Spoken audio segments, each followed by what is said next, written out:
আসসালামু আলাইকুম প্রিয় দর্শক, আমি আজকে অবস্থান করছি অ্যাগ্রোমার্ট প্রজেক্টে। আমাদের এটি হচ্ছে কাশ্মীরি সিমের জমি। তো কাশ্মীরি সিমের গাছের বয়স আজকে প্রায় 10-12 দিন হয়ে গিয়েছে। আসলে সিম রোপণের পর থেকেই বিভিন্ন ধরনের সমস্যা দেয়, যেমন বীজ পোকা খেয়ে নেয়, তারপর গাছ বের হওয়ার পরে বিভিন্ন ধরনের পোকার আক্রমণ, তারপরে গাছের গোড়ার পচন ইত্যাদি বিভিন্ন সমস্যা দেখা দেয়। তো এই সমস্যা থেকে আমরা খুব সহজে যে পরিত্রাণ করার যে উপায়গুলো, এগুলো আপনাদের সামনে তুলে ধরব। আশা করি আপনারা শেষ পর্যন্ত আমাদের সাথেই থাকবেন। প্রথমে আসি যে বিষয়টি আমাদের সবচেয়ে বেশি সমস্যায় ফেলে, তার প্রথম হচ্ছে আমরা যখন বীজটা রোপণ করি, বীজ রোপণ করার পরে আপনারা দেখবেন যে বীজ যদি মাটির উপরে ভেসে থাকে তাহলে এক ধরনের ছোট শামুক আছে যেগুলো এই বীজগুলো খেয়ে ফেলে। আর এই শামুকগুলো আকারে এতই ছোট যে সাধারণত আপনার যদি ভালোভাবে খেয়াল না করেন তাহলে এগুলো সাধারণত চোখে পড়ে না। আপনারা দেখতে পাচ্ছেন যে শামুকগুলো, এবং এরাই বংশবৃদ্ধি করে খুব দ্রুত। এই ছোট শামুকগুলো এরা সাধারণত যেখানে বীজ থাকে সেই বীজগুলো খেয়ে ফেলে। তো এটা থেকে বাঁচার জন্য আপনারা শুধুমাত্র বীজটা ভালোভাবে ঢেকে দিলেই হবে। অবশ্যই খুব বেশি নিচে দেবেন না, জাস্ট সাধারণত বীজটা যেন, অর্থাৎ যে আমরা এখানে রোপণ করেছি বীজ দেখা যাচ্ছে না। যদি বীজ বের হয়ে থাকে তাহলে এই শামুকের আক্রমণ খুব বেশি আকারে করে থাকে এই শামুকগুলো। তো এটা হচ্ছে এই শামুকের হাত থেকে বাঁচার উপায়। এখন আসি আমরা বীজ পচনের হাত থেকে বাঁচার যে উপায়টি। সাধারণত এই বর্ষাকালে যেহেতু অতিরিক্ত বৃষ্টি হয় এই সময়, তাই আপনাদের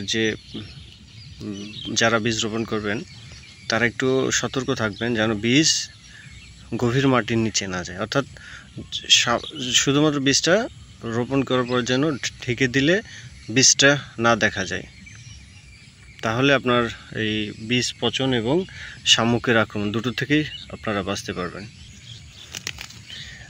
এবার যে বিষয়গুলো খেয়াল করব, অর্থাৎ আপনাদের যখন গাছ বের হয়ে যাবে তখন যে বিষয়টি আপনারা খেয়াল রাখবেন, এই সময় অনেক ধরনের পোকার আক্রমণ হয়।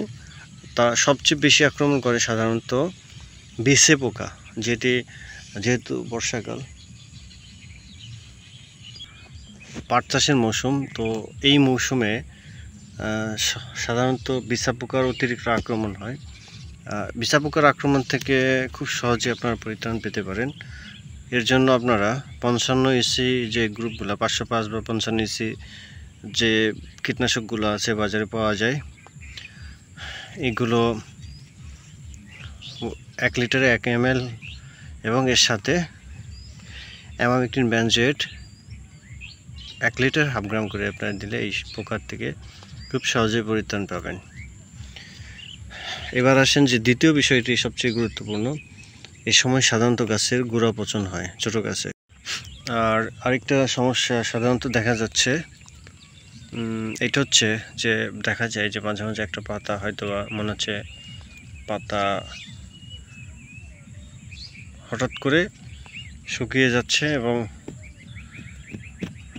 এটি সব গাছে না, কিছু কিছু গাছে দেখা যায়। এটা সাধারণত এই ধরনের ফাঙ্গাসের কারণে হয়ে থাকে। অর্থাৎ দেখবেন যে ফাঙ্গাস যদি এখানে আক্রমণ করে তাহলে পাতার এই অংশ, এখান থেকে এই পাতাটি শুকিয়ে যাবে, অথচ গাছের অন্য পাতাগুলো ভালো আছে, মনে হবে যে পাতাটা মারা গেছে। এবং এই সময় এভাবে দেখা যাবে জায়গায় জায়গায় আক্রমণ হয়েছে। তো এটা থেকে বাঁচার খুব সহজ যে পদ্ধতি, এটি হলো যে আপনার কার্বনডাজিম প্লাস ম্যানকোজেব যে গ্রুপের কীটনাশক মেডিসিনগুলো আছে, ছত্রাকনাশক, এটা আপনারা পার লিটার পানিতে 2 গ্রাম করে স্প্রে করে দিলে সাধারণত এই সমস্যাটা থাকে না। তো মোটামুটি ওভারঅল যে আপনার বীজ রোপণ করার থেকে শুরু করে 10 থেকে 15 দিন 20 দিনের একটা শিডিউল আপনাদেরকে জানিয়ে দিলাম। আশা করি এই বিষয়গুলো আপনাদের খুবই কাজে লাগবে। আর আমি ভিডিওর শেষে প্রত্যেকটা সমস্যা উল্লেখ করে তার পাশে আমরা কোন কোন কীটনাশকগুলো ব্যবহার করা বা আপনারা কালেকশন করতে পারেন আমি সেটি তুলে ধরব। যে কারণে আসলে আপনাকে ভিডিওটি ধৈর্য সহকারে দেখতে হবে। ভিডিওর শেষে আমি সমস্ত সমস্যার যে সমাধান অর্থাৎ যে কীটনাশকগুলো ব্যবহার করতে হবে এগুলো আমরা আপনাদেরকে তুলে ধরবো। আর আমরা একটি বিষয় আপনাদেরকে দেখাচ্ছি যে আমাদের এই জমিটি ছিল ধুন্দুল গাছ। দেখেন আমাদের অলরেডি জমিতে সিমের গাছ তৈরি হয়ে গিয়েছে ইনশাল্লাহ, এই জন্য আমরা ধুন্দুল গাছ কেটে দিচ্ছি। অ্যাগ্রোমার্ট প্রজেক্টের এটি সবচেয়ে বড় বৈশিষ্ট্য যে সাধারণত জমি আমাদেরকে ফেলে রাখতে হয় না, যে কারণে অ্যাগ্রোমার্ট প্রজেক্ট বরাবরই ভালো একটি মুনাফা করে থাকে। আপনারা চাইলেই খুব সহজে আমাদের যে পদ্ধতিগুলো এগুলো অবলম্বন করতে পারেন। আমরা যে এই গাছগুলো কেটে দিয়েছি আগে, কারণ এখানে আমাদের গাছ আছে, পরেরটা রেখে দিয়েছি, এটাও হয়তো 2-1 দিনই কেটে দেব। কেটে দিলে আমরা আমাদের যে জমিটি এটির যে সঠিক ব্যবহার এটি হচ্ছে, তো কেউ বুঝতেই পারে না যে আমাদের জমিতে কখন কি হচ্ছে। তো যাই হোক, আমরা নিয়মিত আপনাদেরকে আপডেট দিয়ে থাকি যেন প্রত্যেকেই কৃষি লাভজনক করতে পারেন। সকলকে ধন্যবাদ আমাদের সাথে থাকার জন্য, এবং ভিডিওর শেষে আপনাদেরকে আমরা সমস্যা এবং সমাধানগুলো তুলে ধরবো ইনশাল্লাহ। সকলে ভালো থাকবেন। আসসালামু আলাইকুম।